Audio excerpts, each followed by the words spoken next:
D'abord, je voudrais, au nom de la Société africaine, ce n'est plus Société ouest africaine, mais maintenant c'est la Société africaine de parasitologie, remercier toute la communauté scientifique française pour cet hommage rendu à notre maître, le professeur Ogubara Dumbo.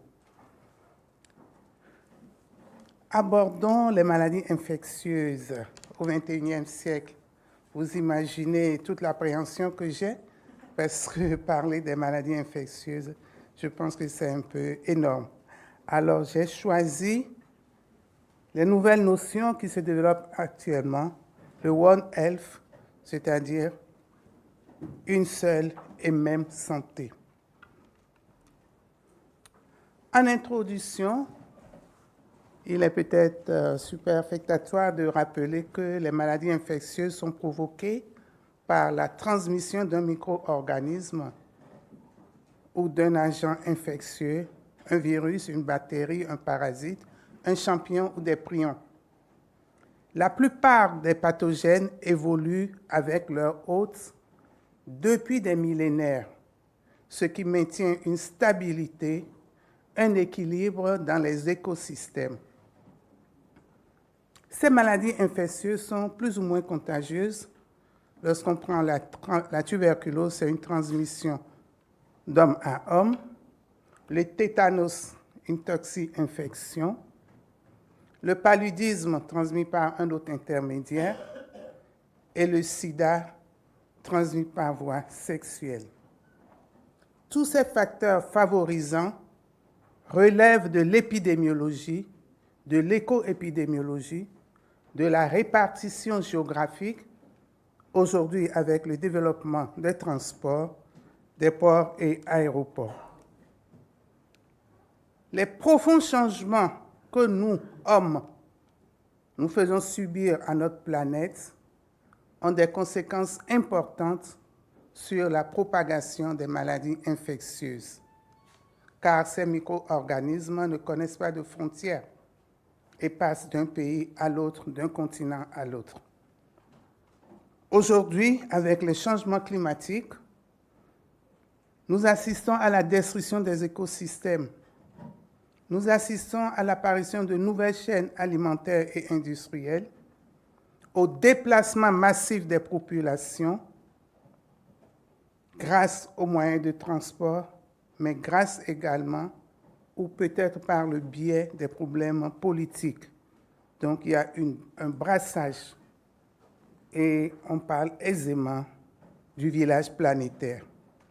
Toutes ces perturbations sont à l'origine de nouvelles maladies émergentes, réémergentes ou des épidémies que nous connaissons. Quelle est l'origine? Excusez-moi, je pense qu'il y a un petit décalage du fait de l'ordinateur. L'origine de ces maladies infectieuses. On ne peut pas aborder les maladies infectieuses sans faire un retour dans l'histoire.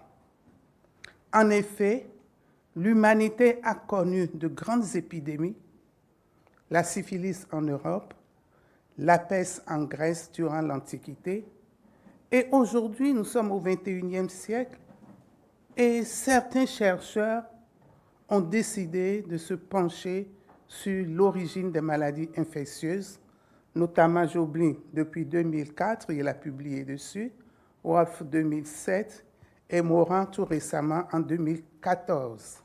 Mais aucun de ces chercheurs n'a pu donner une réponse absolue sur l'origine des maladies infectieuses.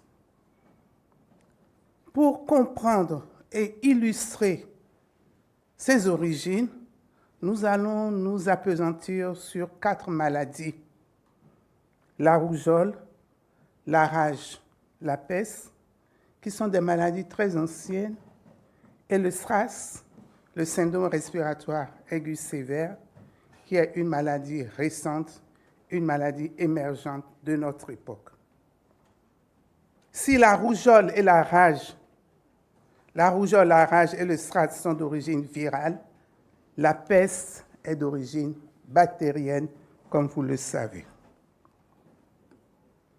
Alors, nous savons tous dans cette salle que la rougeole est causée par un virus de la famille des Paramyxoviridae et du genre Morbillivirus.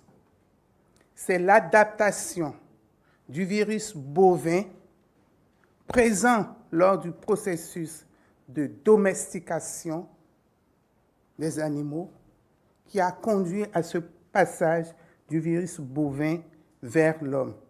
Nous étions au XIe et XIIe siècle. Quant à la rage, elle est causée par un virus de la famille des Rhabdoviridae du genre Lyssavirus. La rage a longtemps été associée aux chiens, mais on sait désormais que ce sont les chiroptères, c'est-à-dire les chauves-souris, qui hébergent la rage. La peste. Nous retenons cette phrase qui dit « Qui dort avec son chien se lève avec des puces, notamment Pules irritans. » Le chien s'est donc invité dans l'origine de la peste, le chien étant le premier animal domestiqué par Homo sapiens. Le rat noir, Rattus ratus, venant d'Asie, Rattus norvegicus, venant d'Europe, sans oublier que le bacille, la bactérie Yersinia pestis était également présent. Donc, tous ces trois éléments ensemble ont permis de comprendre l'origine de la peste et les épidémies que l'humanité a connues. Nous ne pouvons pas parler ici à Paris de la rage sans évoquer Pasteur, qui est un scientifique qui a travaillé dans l'agro-industrie avec la découverte de la méthode de pasteurisation, mais c'est également lui qui a mené les premières études sur la rage qui ont abouti à la mise au point du vaccin. Donc, nous faisons mémoire à Pasteur avec la création de l'Institut Pasteur. Continuant avec les données historiques, nous revenons au SRAS, qui est causé par un virus de la famille des coronavirus. Le réservoir animal du coronavirus SRAS a été identifié comme étant une chauve-souris insectivore. L'autre intermédiaire qui a permis le passage du virus à l'homme est la civette palmis, Paguma larvata, animal sauvage vendu sur les marchés et consommé au sud de la Chine. Qu'il vous souvienne que les premiers cas provenaient de la Chine. Face à ces 4 maladies, la question que nous devons nous poser, comment s'est effectué le passage de l'animal à l'homme? Le SRAS, par exemple, comment survit-il dans l'environnement? Pourquoi un virus ou une bactérie devient, à un moment donné, si virulent? C'est des questions que nous continuons de nous poser. Face à ces interrogatoires, le défi sérieux à relever face aux maladies émergentes est la réflexion globale sur la planète et les maladies infectieuses, d'où la notion One World, One Health, un seul monde, une même santé. Ce concept de One Health nous amène à la problématique des maladies infectieuses au XXIe siècle.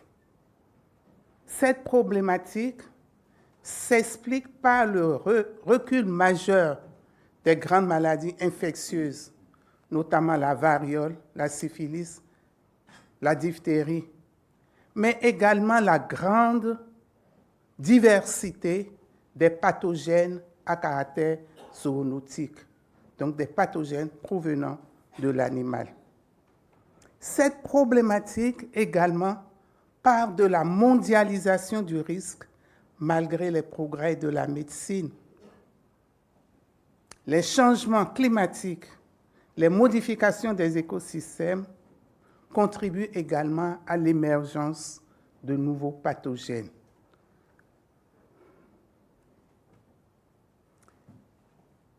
Qu'en est-il en réalité des maladies émergentes et réémergentes? Dans la littérature, nous avons retenu qu'environ 335 nouvelles maladies infectieuses sont découvertes entre 1940 et 2004. Et 61% des agents pathogènes, microbiens ou parasitaires, pour l'homme, sont d'origine animale.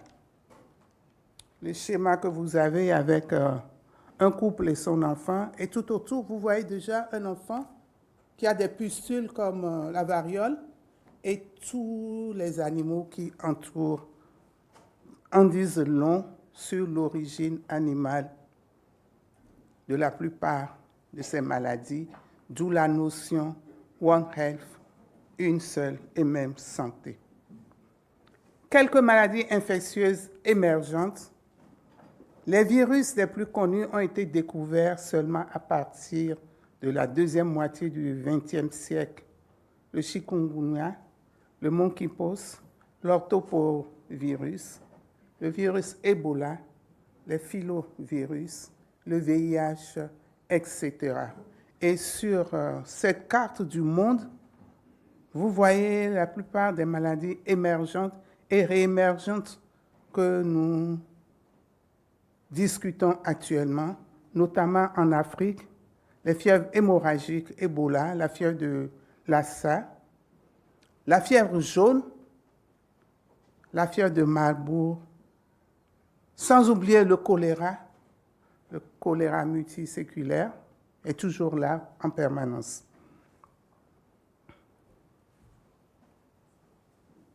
Alors, nous voulons reconnaître avec Charles Nicholl, qui a publié en 1930 un essai sur l'évolution des maladies infectieuses. Et il disait dans son livre « Naissance, vie et mort des maladies infectieuses », je le cite, « Il naîtra de nouvelles maladies. Il en disparaîtra lentement quelques-unes. Sans cesse, des problèmes nouveaux se poseront.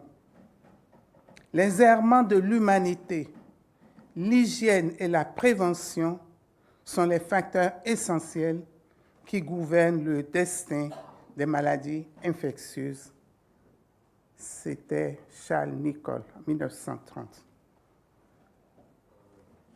Dans les diapositives qui vont suivre, j'ai fait un petit répertoire des maladies bactériennes et des zoonoses établies.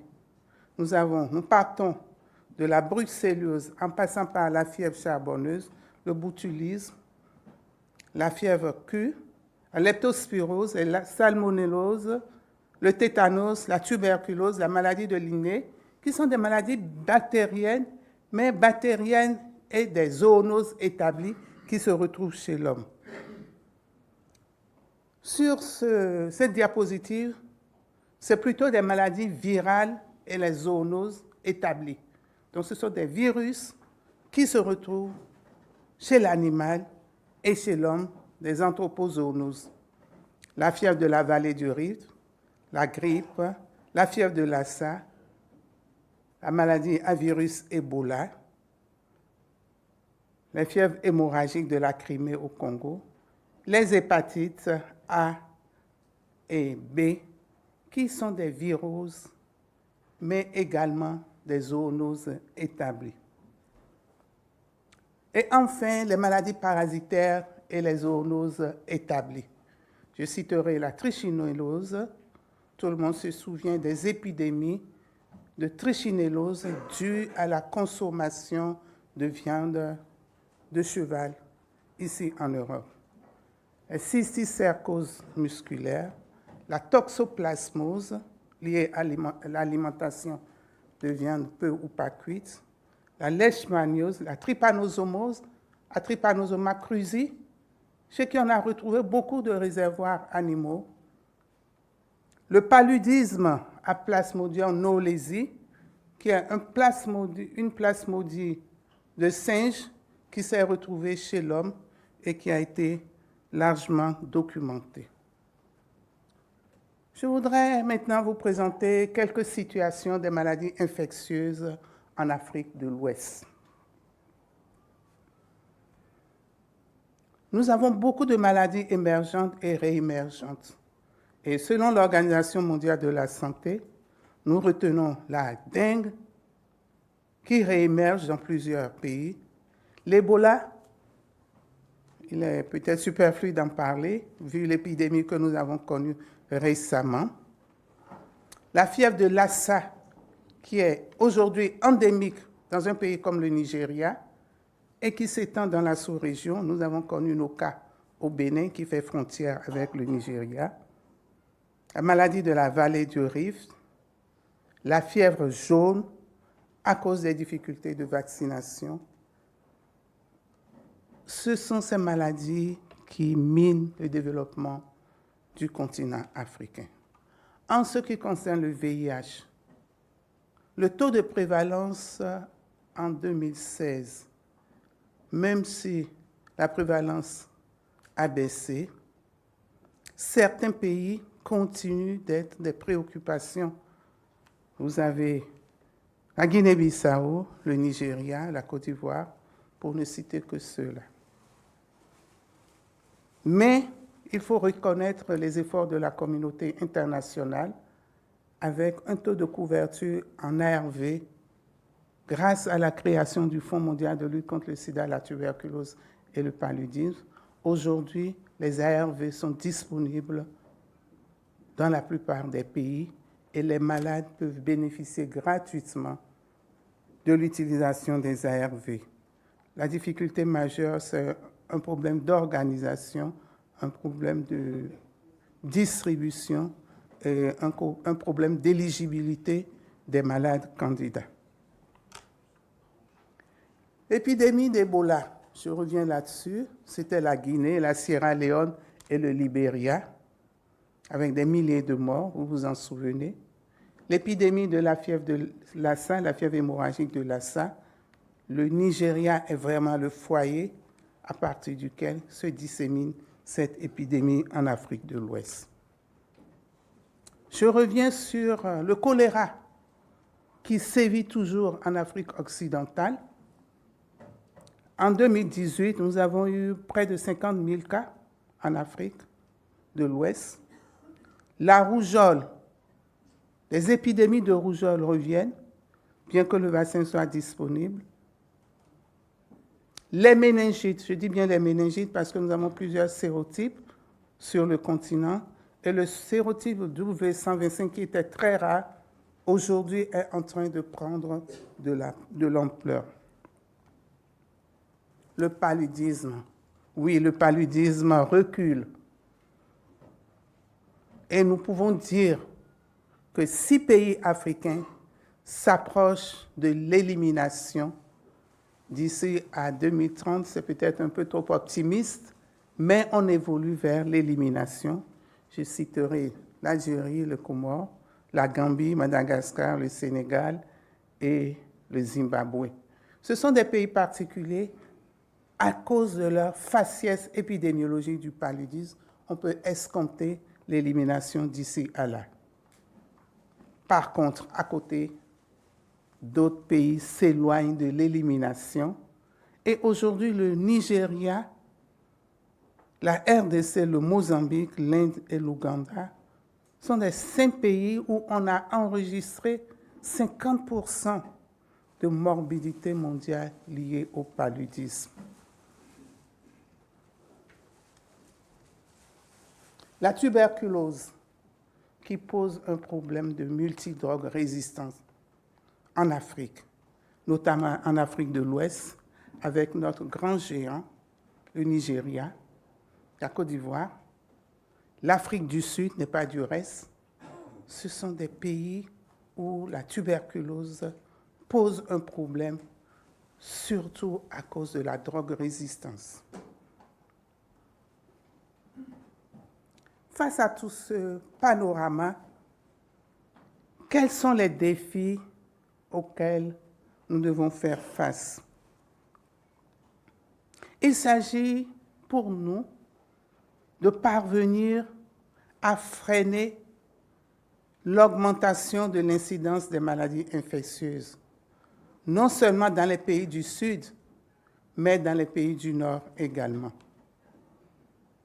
D'agir sur la résistance de nombreux agents pathogènes, la résistance de ces agents pathogènes aux antimicrobiens, la résistance aux antibiotiques, la résistance aux maladies, aux molécules antipalus, pour ne citer que celle-là. La problématique des infections nosocomiales, on n'en parle pas assez, mais c'est une réelle préoccupation liée aux maladies infectieuses. Il faut que l'on se penche dessus.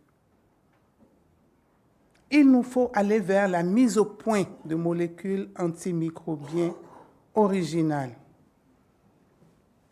Et enfin, agir sur les activités humaines qui favorisent l'émergence et la réémergence de ces maladies, notamment les mouvements des populations, la mondialisation des échanges, les changements climatiques, sans occulter les menaces de bioterrorisme.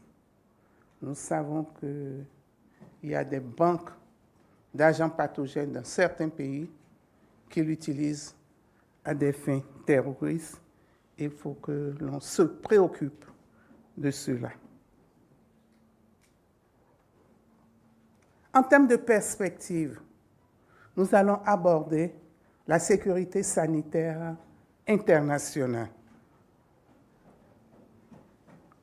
Il s'agit de créer un réel partenariat, une coopération mondiale entre les institutions qui s'occupent de la santé, notamment l'Organisation mondiale de la santé, l'Organisation des Nations unies pour l'alimentation et l'agriculture, la FAO, l'Organisation mondiale de la santé animale, l'OIE, qui doivent se mettre ensemble pour rédiger un document pouvant contribuer à ce concept de One Health, un plan stratégique pour réduire les risques de maladies infectieuses à l'interface des écosystèmes homme-animal.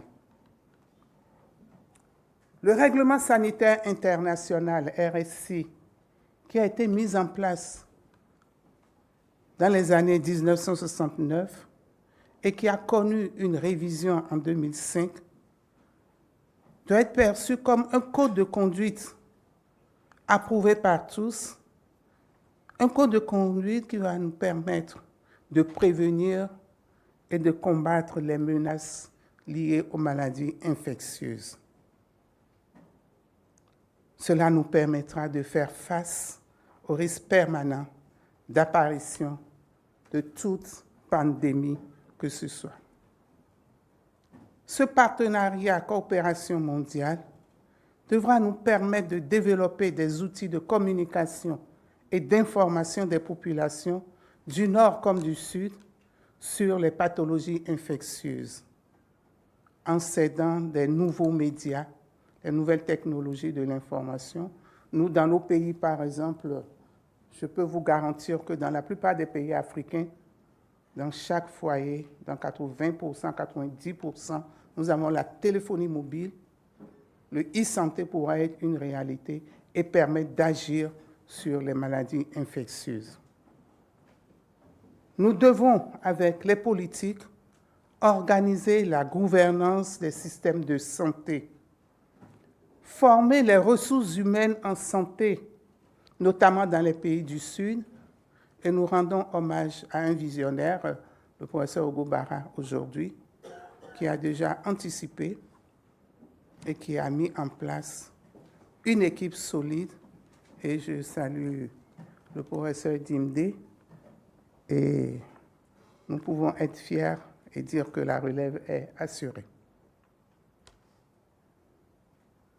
Il s'agira pour nous tous, communauté internationale, communauté scientifique, de définir les priorités de recherche sur les maladies infectieuses, notamment les médicaments et les vaccins. En conclusion, je voudrais dire avec Bernard Gégou de l'INSERM que la santé est un concept global. Il s'agit de vaincre les maladies, de faire face aux menaces sanitaires, de soigner le plus grand nombre et de s'attaquer aux inégalités. Face aux maladies infectieuses émergentes au XXIe siècle, il faut s'appuyer sur les événements historiques marquants, notamment la quarantaine que nous avons connue avec la peste, l'assainissement que nous avons mis en place avec le choléra, la vaccination que nous avons développée avec la variole. Il s'agira, in fine, d'encourager la coopération internationale pour faire face aux maladies émergentes du XXIe siècle. Je vous remercie pour votre attention.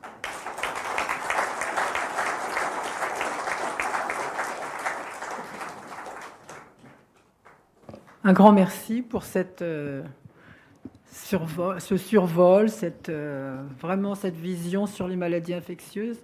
Est-ce qu'il y a des commentaires que certains voudraient donner ou des questions? Est-ce qu'il y a des gens qui trouvent qu'il manque quelque chose dans ce qui a été dit ou... Oui, Robert. Voilà, le micro.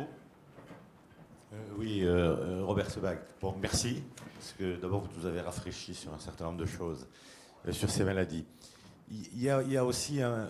Je ne sais pas si on peut l'appeler comme maladie émergente, mais c'est tout le problème de la résistance aux antibiotiques, hein, qui est un défi majeur, tous les cliniciens. Et quand on parle de résistance aux antibiotiques, il y a aussi le problème de tout l'accès aux médicaments et le problème de la contrefaçon des médicaments, en particulier dans un certain nombre de pays, qui fait qu'on a des médicaments avec des doses inférieures qui vont faciliter des résistances, etc. etc. Et je crois qu'il faut que la communauté internationale, parce que la contrefaçon des médicaments, c'est aujourd'hui un vrai problème de santé publique. Et ça aussi, si vous voulez, ça peut éviter, je ne veux pas faire, on a parlé tout à l'heure sur notre cher ami, notre cher frère Ogo, de problèmes de maladies nosocomiales. Et on sait que le problème de la résistance aux antibiotiques, aux antipaludiques, est un problème majeur aujourd'hui.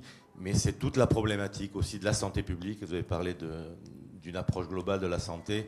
Et dans la santé publique, il y a l'accès à des médicaments de qualité et donc au concept extrêmement important de la couverture maladie universelle que veut installer l'OMS aujourd'hui. Oui, parce qu'on a parlé de e-santé, mais il y a du e-commerce, justement, de ces médicaments-là. Vous voulez ajouter quelque chose ? Un commentaire. Vous avez parfaitement raison. Aujourd'hui, on se focalise sur les pays africains ou les pays du tiers-monde quand on parle de la contrefaçon. Mais je pense que, honnêtement, il y a très peu de pays du tiers-monde qui ont les industries pour fabriquer ces médicaments de la contrefaçon. Alors, je pense qu'il faut attaquer le problème à la racine. Les grands industriels, les grands groupes ne sont pas sur le continent, ne sont pas dans les pays africains. C'est un problème que nous devons poser effectivement au niveau des instances internationales, notamment l'Organisation mondiale de la santé doit en faire une priorité et non renvoyer tout le temps la balle en disant il y a des produits de la contrefaçon. Mais nous reconnaissons que cet accès aux médicaments de qualité est vraiment indispensable et aucun pays africain aujourd'hui ne devrait s'éloigner du développement d'une couverture sanitaire universelle qui va favoriser l'accès aux soins de santé, aux soins de bonne qualité. C'était un commentaire extrêmement important. Je vais en prendre encore deux et après, je vais être obligée d'arrêter. Voilà. Monsieur Mérieux, peut-être, en priorité. Allez-y. Vous ne voulez pas parler maintenant ? Après. Il n'a pas de micro. Allez-y si vous avez le micro. Vous avez le micro ? Oui, allez-y, merci, monsieur. Merci. Arnaud Sénac. J'enseigne l'histoire des maladies infectieuses à Brest depuis 25 ans, et en particulier des grandes pandémies. Donc j'ai eu l'occasion de réfléchir sur ce sujet depuis très longtemps. Et ce que je voulais dire, mais vous l'avez bien sûr dit d'une autre façon, c'est que les maladies infectieuses sont d'abord la conséquence du comportement humain. Bon, donc c'est l'homme qui fabrique lui-même, par son comportement, les circonstances qui rendent possible une épidémie, voire une pandémie. Et je pense que ça, c'est une notion qu'il faut absolument répéter sans cesse, parce que la lutte contre les maladies infectieuses et les pandémies, outre les médicaments bien sûr, et les vaccins, c'est d'abord l'éducation. Il faut éduquer. Donc moi, c'est ce que je fais depuis 25 ans avec les étudiants en médecine de Bretagne occidentale, où j'essaie de leur inculquer justement les notions, pour la peste en particulier, que la peste qui a fait des ravages incroyables en Europe au Moyen-Âge était d'abord la conséquence de la marine à voile qui a amené les rats pesteux d'abord en Sicile, puis ensuite en Italie, puis ensuite dans toute l'Europe. Et c'est donc l'homme qui, à l'origine, est responsable de ça. Donc, parce qu'on a tendance à dire que c'est les animaux, mais les animaux, les malheureux, ils n'y sont pour rien. C'est l'homme, par son comportement, qui rend possible l'émergence des maladies infectieuses. Et je pense que c'est quelque chose qu'il faut absolument disséminer comme notion pour que chacun soit conscient et qu'il y ait une réflexion, en particulier de tous les universitaires, sur ce thème, parce qu'il est primordial. Merci, monsieur. Je crois que je vais prendre le commentaire suivant là-bas, sauf si madame, vous voulez répondre? Non, c'est bon. C'est bon. Merci. Allez-y. Oui, vous. Bonjour à tous. Je me nomme Karim Namouano. Je suis journaliste scientifique et communicateur venu du Burkina Faso. J'ai juste une petite préoccupation. Nos pays font difficilement face aux attaques terroristes. Je parle un peu du Mali, du Burkina Faso et de quelques pays autour. Merci. Donc je disais tantôt que nos pays font difficilement face aux attaques terroristes, parlant un peu du Burkina Faso, du Mali et bien d'autres pays. J'aimerais bien savoir, quand vous parlez de menaces bioterroristes, est-ce que nous sommes sous le coup de cette menace? Et si cela arrivait, est-ce qu'on a les moyens de faire face? Merci.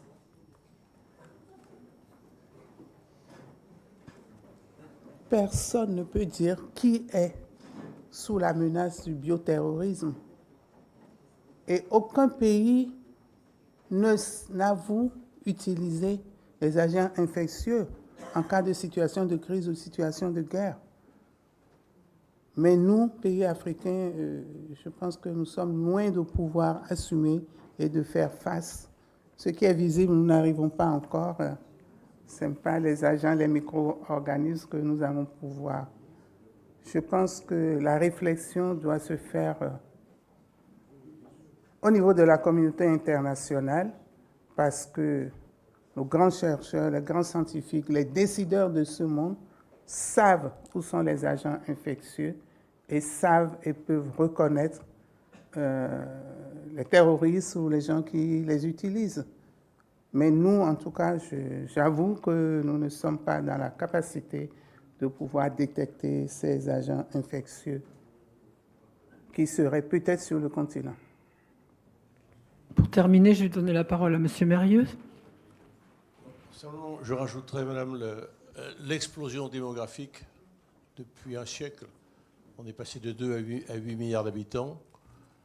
Une urbanisation poussée avec des villes qui sont entourées de bidonvilles où les conditions d'hygiène, d'accès à l'eau se sont considérablement aggravées. Et puis je rajouterais également que quand vous avez des conflits, la sécurité du personnel soignant n'est plus assurée et vous n'avez plus de possibilité d'intervention. La polio est revenue au Pakistan pour des raisons religieuses, au Nigeria ou en Syrie parce qu'il y a la guerre. Et puis il y a la pathologie très particulière également, infectieuse, des camps de réfugiés, où on assiste, que ce soit à la plaine de la Beka ou chez les Rohingyas, à des concentrations dans des humaines dans des conditions d'hygiène difficiles et une morbidité infantile plus forte grâce tout ça est dû. Donc on ne peut pas isoler non plus la maladie infectieuse du reste du contexte mondial. Et puis toujours, à la demande qui nous est faite, nous, quand on demande des laboratoires sentinelles un peu partout, aux frontières, parce que c'est là où il y a des migrations très fortes, et qui dit migration non contrôlée, dit également des risques de nouveaux pathogènes arrivant. Ouais, c'est pour améliorer un petit peu, je vous dirais, Merci pour la situation mondiale. Merci. Merci beaucoup. Je pense qu'on est bien au courant de tous les challenges, les défis que vous avez posés. Et je vous remercie pour cette matinée formidable.